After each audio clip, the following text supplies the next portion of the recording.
Hello students, तो ये video है भू आकृतियाँ तथा उनके विकास के तीसरे भाग के बारे में। और इसमें आज हम जानेंगे कि तरंग व धाराएं जो हैं वो किस तरह भू आकृतिक कारक के रूप में कार्य करते हैं और इनके द्वारा निर्मित कौन कौन सी भू आकृतियाँ होती हैं। तो चलिए स्टूडेंट्स जानते हैं इसके बारे में।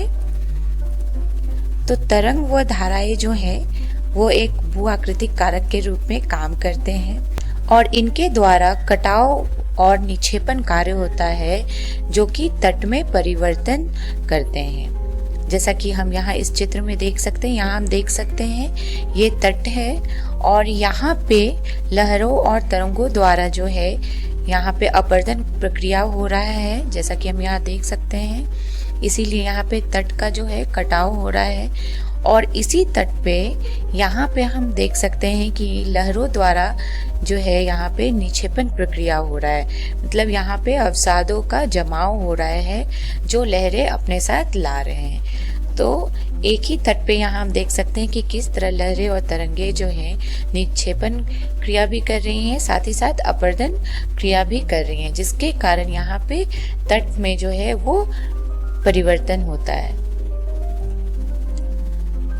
अब तरंग के कार्य जो हैं वो निर्भर करते हैं कुछ कारक पे। तो आइए देखते हैं ये महत्वपूर्ण कारक कौन है।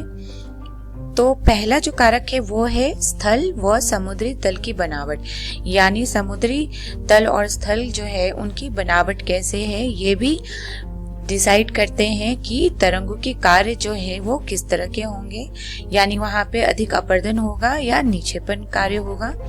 साथ ही साथ तट के बनावट पे भी इनके कार्य निर्भर करते हैं, यानी तट जो है वो समुद्रमुख उन्मुख तट है या जलमग्न तट है, इस पे इनके कार्य जो है वो निर्भर होते हैं।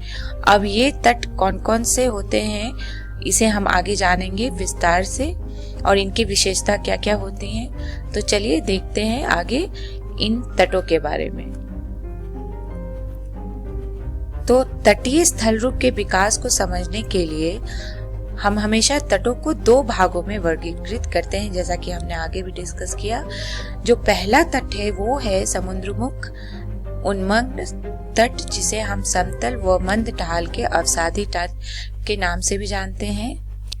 तो आइए इस चित्र में देखते हैं कि समुद्रमुख उन्मग्न तट कौन से होते हैं। तो यहाँ जो हम देख रहे हैं तट, ये है समुद्रमुख उन्मग्न तट, जो एक मंद ढाल के अवसादी तट होते हैं और इसे हम इमर्जन कोस्ट के नाम से भी जानते हैं। तो यहाँ पे जो है वो निक्षेपण कार्य के द्वारा यहाँ पे जो तट होते हैं वो मंद ढाल के होते हैं और यहाँ पे बहुत ज्यादा अवसाद पाए जाते हैं, इसीलिए इन्हें हम अवसादी तट भी कहते हैं। जो दूसरा तट होता है वो है जलमग्न तट और ये ऊंचे चट्टानी तट होते हैं, जैसा कि हम इस चित्र में देख सकते हैं कि यहाँ पे जो तट है वहाँ अवसाद का जमाव जो है वो कम है और यहाँ समुद्र जल जो है वो अधिक पाए जाते हैं, यानी यहाँ पे अधिकांश भाग जो है तट का वो समुद्र जल के अंदर रहते हैं। इसीलिए ऐसे तट को हम जलमग्न तट कहते हैं, जिसे हम सबमर्ज्ड कोस्ट के नाम से भी जानते हैं। तो कोई भी तटीय स्थल रूप के विकास को समझने के लिए हम इन दो तटों का अध्ययन करते हैं और देखते हैं कि कैसे कैसे विभिन्न स्थल रूप का निर्माण होता है इन दो तटों में, क्योंकि ये दोनों तट जो है वो अपने एक दूसरे से बहुत भिन्न होते हैं, इसीलिए इनमें बनने वाले स्थल रूप जो है वो भी अलग अलग होते हैं। तो चलिए आगे देखेंगे कि कैसे कैसे इन तटों पे विभिन्न स्थलाकृति का निर्माण होता है और ये कौन कौन से होते हैं।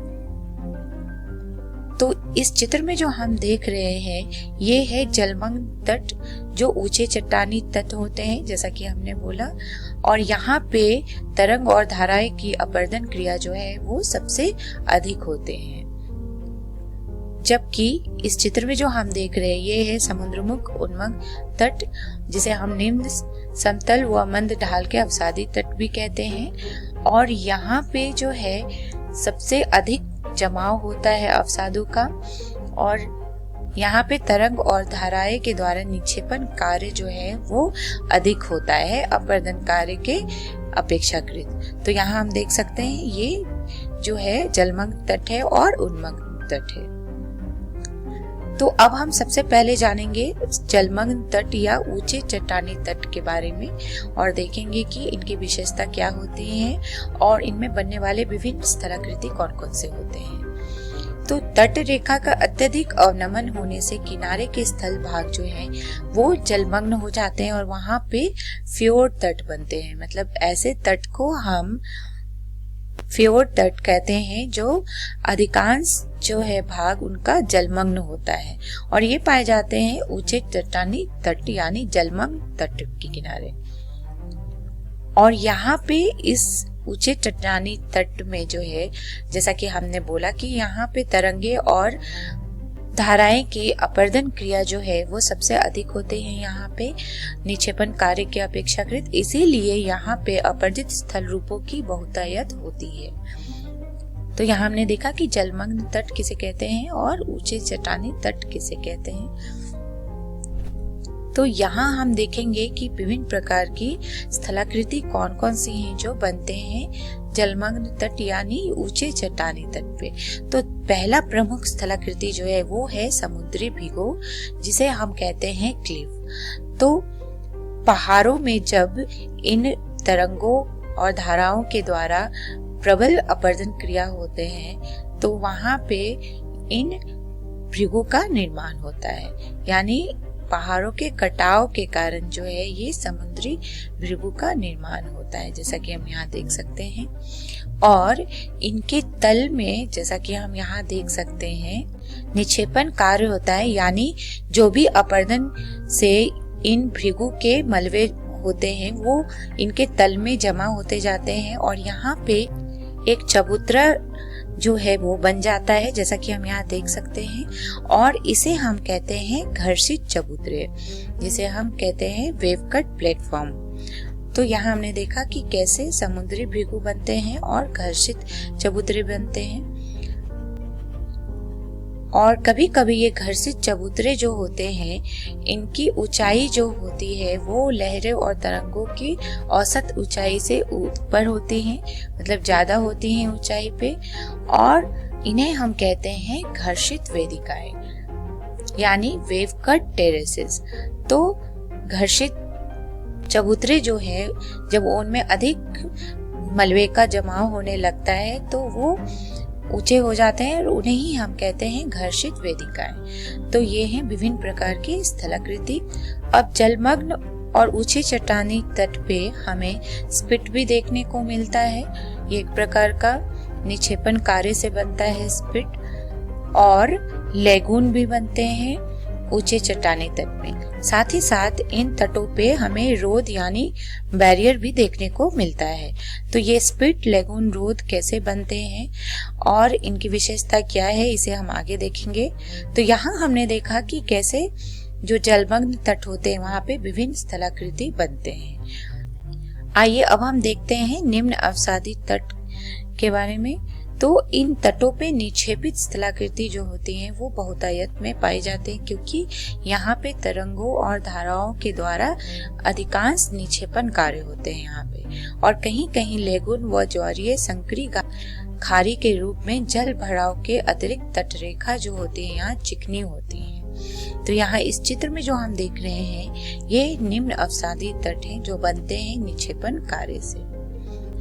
आइए अब हम विस्तार से देखेंगे कि विभिन्न अपरजित स्थल रूप जो हैं वो कैसे बनते हैं तरंगों और धाराओं के अपरदन कार्य से।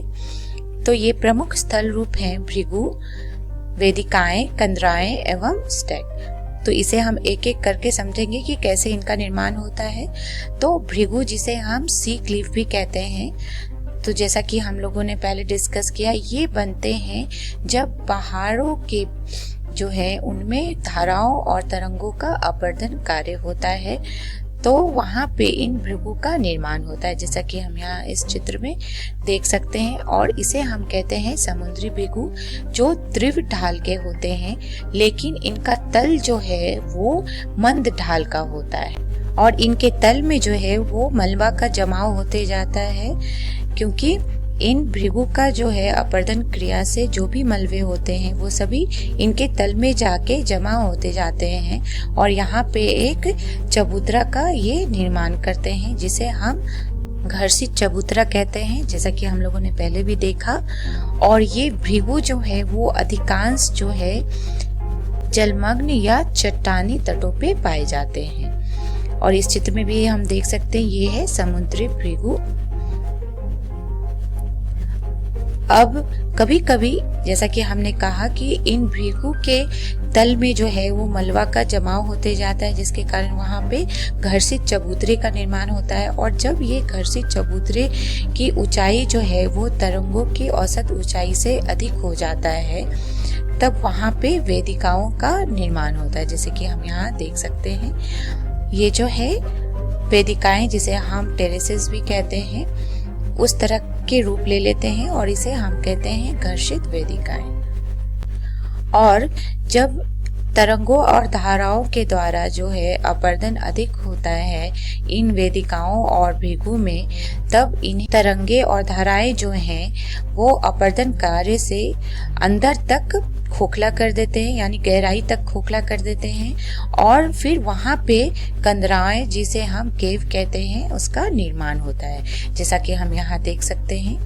यहाँ पे भृगु के अंदर हम यहाँ देख सकते हैं कि कैसे यहाँ जो गहराई तक यहाँ खोखला बन गया है अपर्दन कार्य से, तो इसे हम कहते हैं कंदराएं। और फिर धीरे धीरे अपर्दन कार्य से इन कंदराओं की छत जो है वो ध्वस्त हो जाते हैं और कुछ भाग जो हैं भृगु के वो अलग थलग हो जाते हैं मेन भृगु से, और वो एक अकेले चट्टान के रूप में रह जाते हैं, जैसा कि हम यहाँ देख सकते हैं। और इस अलग थलग चट्टानों को हम कहते हैं स्टैक।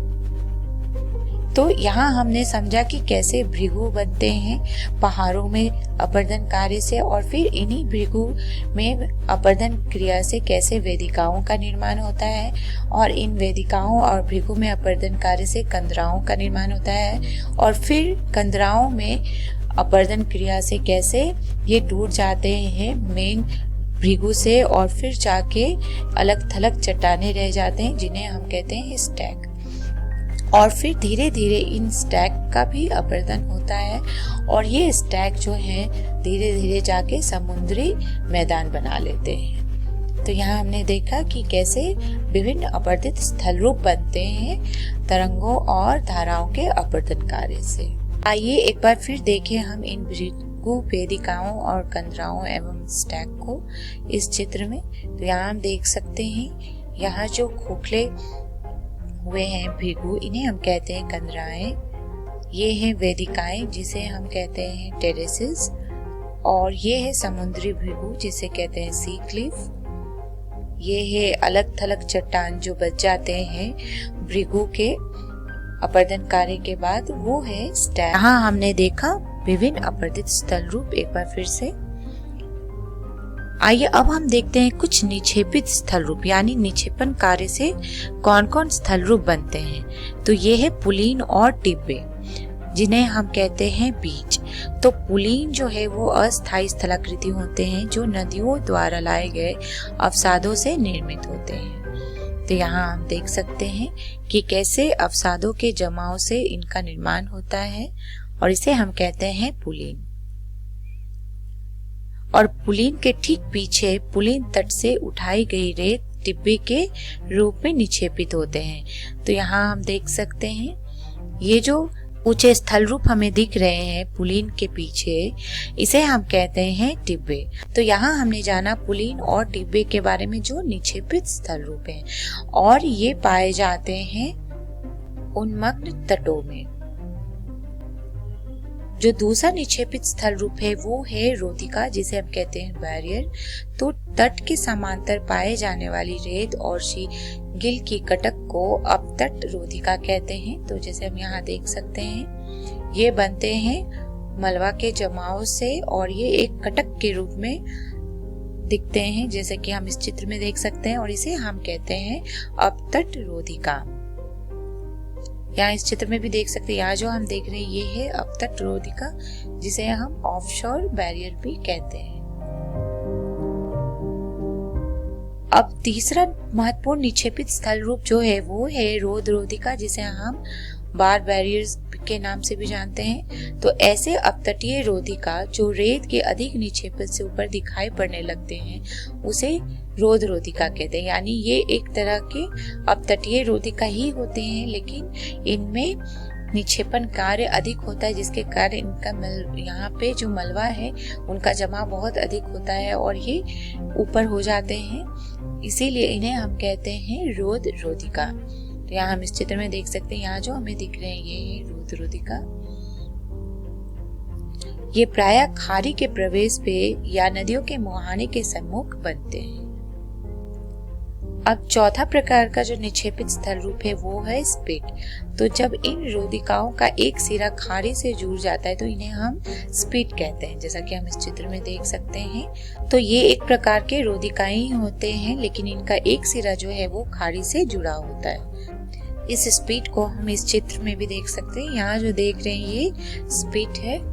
अब जैसा कि हमने बोला कि ये स्पिट जो है इनका एक सिरा जो है वो खाड़ी से जुड़ा होता है, तो कभी कभी क्या होता है ये खाड़ी के मुख पे बढ़ते रहते हैं और जिससे खाड़ी का समुद्र में खुलने वाला द्वार जो है वो तंग हो जाता है और यहाँ पे एक लगून का निर्माण होता है।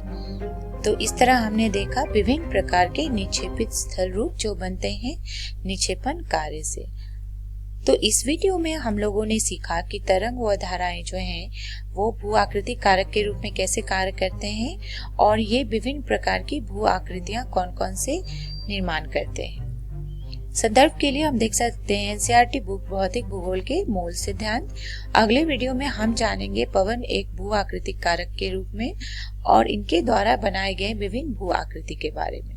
तब तक के लिए धन्यवाद।